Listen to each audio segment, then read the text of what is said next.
The 2002 World Cup breaks new ground. It's being hosted by two countries jointly, Japan and South Korea. It's certainly a very, very brave experiment by FIFA to actually stage the competition in two different countries with all the flying time involved between the two. It could be something of a nightmare for media men trying to get from one game to another.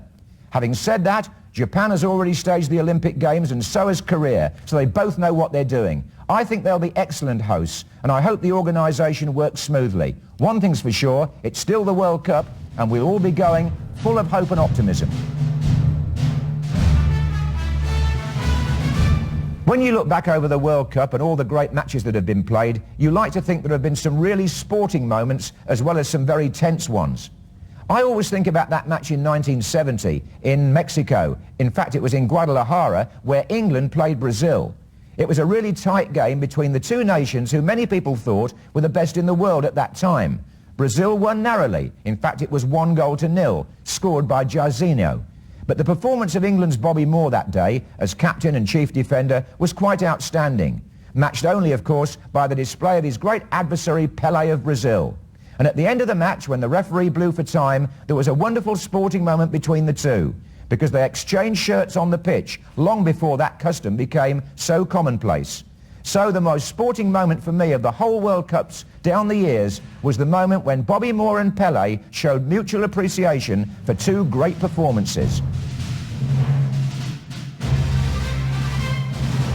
One of the funniest questions I ever get asked about covering the World Cup as a commentator is, who is the player with the worst haircut you ever saw?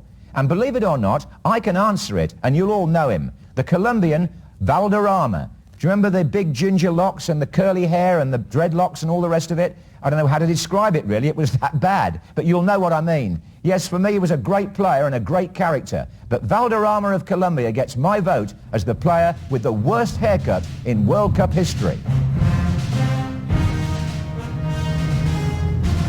Surprise team in the 2002 World Cup finals. No doubt at all about the biggest shock among the qualifiers. It's Senegal from Africa, who've never been anywhere near the World Cup finals before.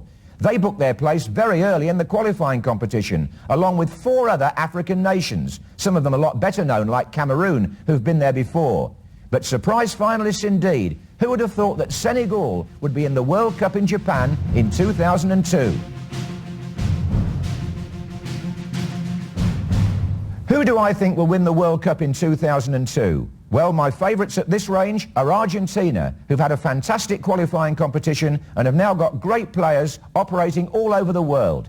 I think they're likely to get the better of the likes of France and Italy, and it could be Argentina winning the World Cup for what would be the 3rd time.